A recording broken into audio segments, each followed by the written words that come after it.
तो बच्चों आज का जो वीडियो है वो बहुत ज़्यादा इंपॉर्टेंट है और इसको हम लोग कंटिन्यू करते हैं। अभी तक हम लोगों ने जो है doses form and route of drug administration के बारे में बात किया है।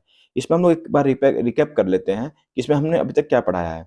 इसमें हमने पढ़ाया है कि डोजेस फॉर्म क्या है और डोजेस फॉर्म में incompatibility drug, drug of API, ठीक है, ये सारी चीज़ें हम लोग ने इसमें डिस्कशन की थी।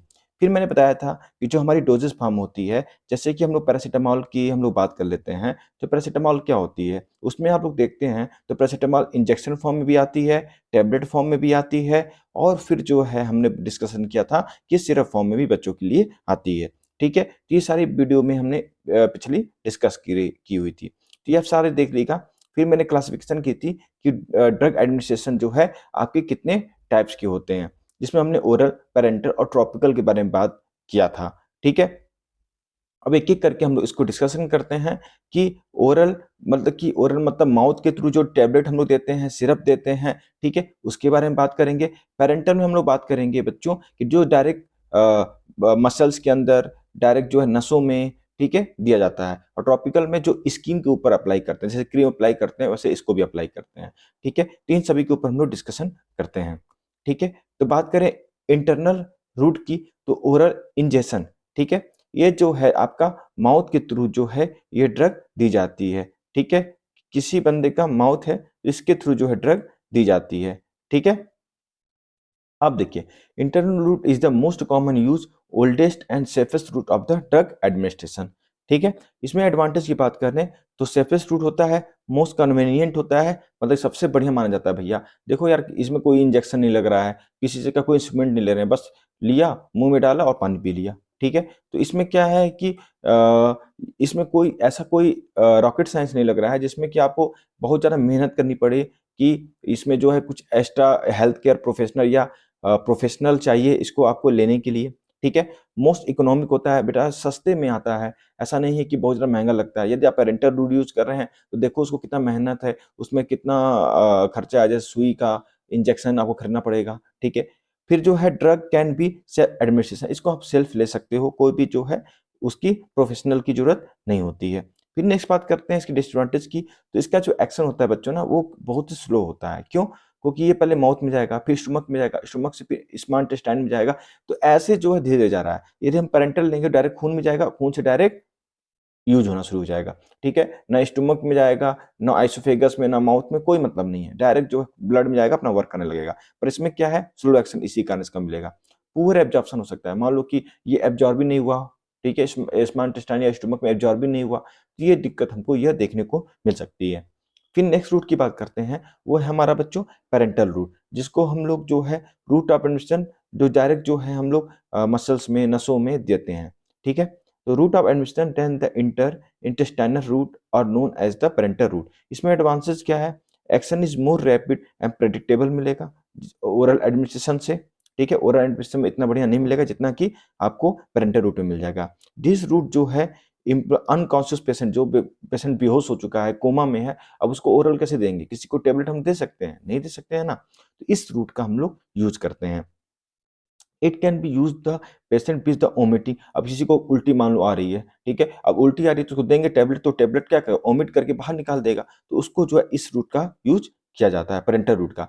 अब देखिए इसमें डिसएडवांटेज क्या है? तो देखिए डिसएडवांटेज की बात करें बच्चों, तो डिसएडवांटेज में देखिए, अब एसेप्सिस मस्ट बी मेंटेन। अब देखिए मान लीजिए कि हम इंजेक्शन लिए, उसमें दवा भरे, दवा भर के किसी को लगा रहे हैं, तो उसमें देखिए वो जो रू आपका इंजेक्शन है वो कंटामिनेटेड तो नहीं है, कोई इन्फेक्टेड तो नहीं है। तो एसेप्सिस को मेंटेन करना बहुत बड़ी चैलेंज की बात होती है इसमें। मान लीजिए कोई गलत इंजेक्शन लग जाए तो किसी को एड्स हो सकता है या दूसरी बीमारियां हो सकती हैं। ये कंटामिनेटेड इंजेक्शन है, या उसको नीडल को कोई छू दिया, बैक्टीरिया कोई गलत इंटर कर गया, तो उससे कोई इन्फेक्शन होने के चांसेस हो सकते हैं।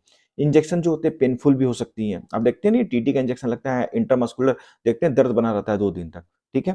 मोर एक्सपेंसिव होता है, ठीक है?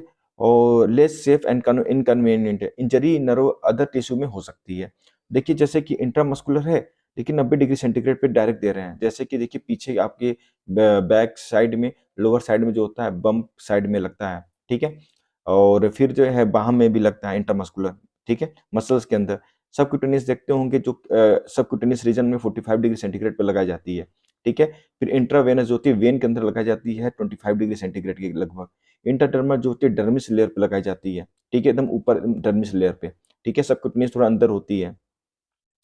तो यहाँ पे देखिए ये स्किन है, ठीक है, स्किन में क्या एपिडर्मिस, डर्मिस, सबक्यूटेनियस और मसल, ये सब लेयर्स दी गई हैं, ठीक है। तो इन सभी लेयर्स में कैसे लगाई जाती है, तो एपिडर्मिस सबसे बाहर की लेयर होती है, नीचे वाली डर्मिस होती है, तो इंट्राडर्मल मतलब डर्मिस में लगाएंगे, 10 से 15 डिग्री एंगल रखेंगे, जितना एंगल बढ़ाएंगे उतना ये डीप में लगता है, ठीक है।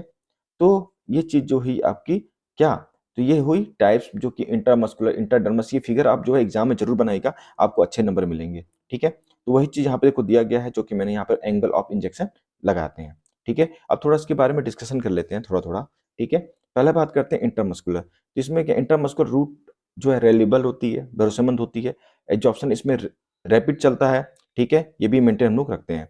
डिसएडवांटेज की बात करने इसमें, तो डिसएडवांटेज में जो होती है इंट्रामस्कुलर जो होती है, इंजेक्शन में भी पेनफुल हो सकता है, दर्द हो सकती है, may be even result in the abscesses, abscesses हो सकती है वहां पर, लोकल इन्फेक्शन या नेक्रोसिस, जो सेल है वहां डेथ भी हो सकता है, उस सेल का, उस डेथ मतलब उस सेल एरिया में डेथ हो सकता है, उस सेल का इनएक्टिव हो सकती है, बहुत सारी चीजें वहां पे देखने को मिलती है यदि गलत इंजेक्शन लग जाए तो, ठीक है। ज्यादातर केसों में नहीं होता है, कुछ ही केसों में होता है जिसमें एब्सेसिस देखने को मिलता है, पस जम जम जाता है बच्चों, तो उसका भी ट्रीटमेंट अलग से होता है। कुछ और भी रीजन होते हैं, ऐसा नहीं है गलत इंजेक्शन लगने से ही हमेशा होता है, कुछ और भी रीजन होते हैं उससे भी ये हो सकता है। Nerve injury should be the avoid irritation solution और डैमेज द नर्व, ये भी हो सकता है। In case of some drug absorption by IM route slower than the oral, example, अब देखिए क्या है, कुछ ऐसे ड्रग होते हैं जैसे कि आपका हो गया ड्रग के रूप में डायज़ेपाम, फेनिटोइन, जो झटके में देते हैं फेनिटोइन। तो ये जो ड्रग होती है ना, इनका जो रूट होता है, ओरल ज़्यादा बायोअवेलेबिलिटी मिलती है इन कंपैरिजन टू आईएम, ठीक है। तो वही चीज़ मिल रहा है, मतलब ज़्यादा इफेक्टिव होती है, ज़्यादा एब्जॉर्प्शन होता है orally in comparison to IM. वही बोला, in case of some drug absorption by IM route is slower, slower होता है absorption in comparison to oral, ठीक है। तो याद रखिएगा डायज़ेपाम और फेनिटोइन, यदि इन ड्रग को देना है तो ओरली हम लोग ज़्यादातर प्रेफर करेंगे इन कंपेरिजन टू आईएम, यदि इसका एब्जॉर्प्शन अधिक मिल रहा है तो, ठीक है।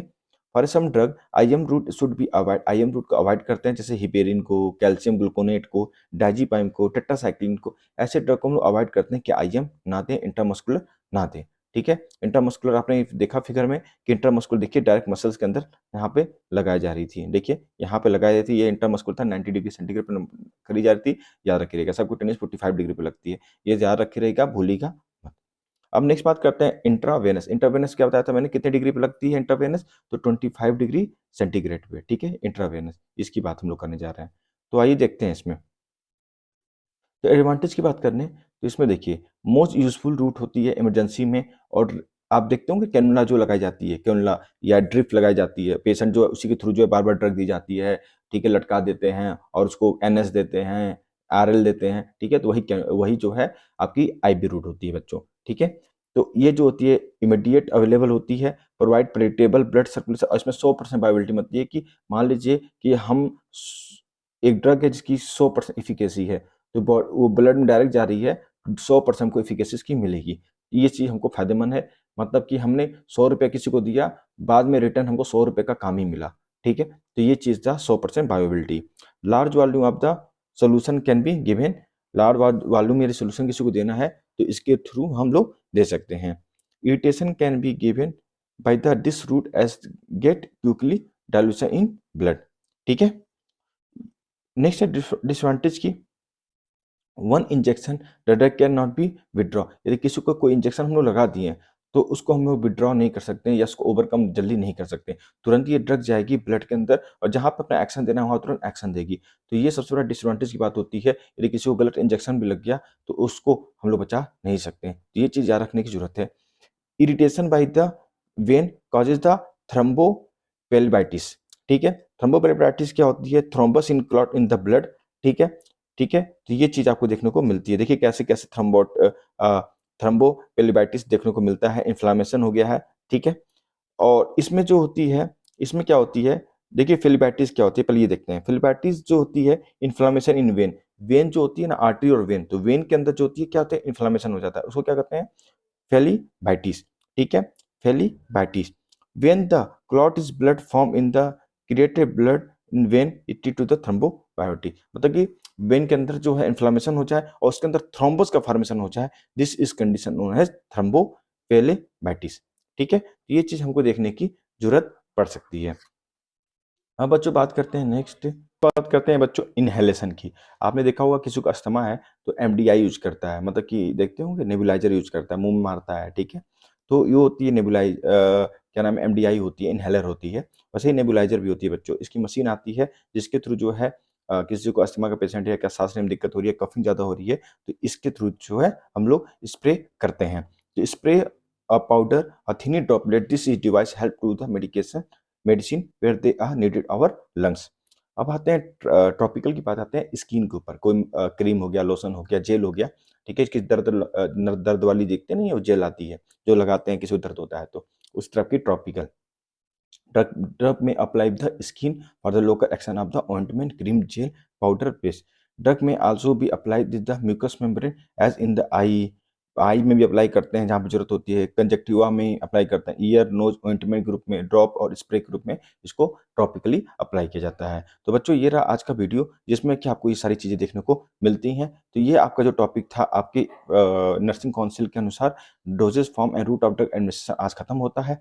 नेक्स्ट वीडियो में हम लोग बात करेंगे अब अ, ये आपकी फार्माकोलॉजी की टर्मिनोलॉजी के बारे में। बच्चों घबराना नहीं है, रोज़ आपको वीडियो मिलेगा, ठीक है? अब ये सिलसिला कंटिन्यू रहेगा, ठीक है? आज के लिए इतना ही, फिर मिलते हैं नई वीडियो के साथ। आज के लिए इतना ही, थैंक यू।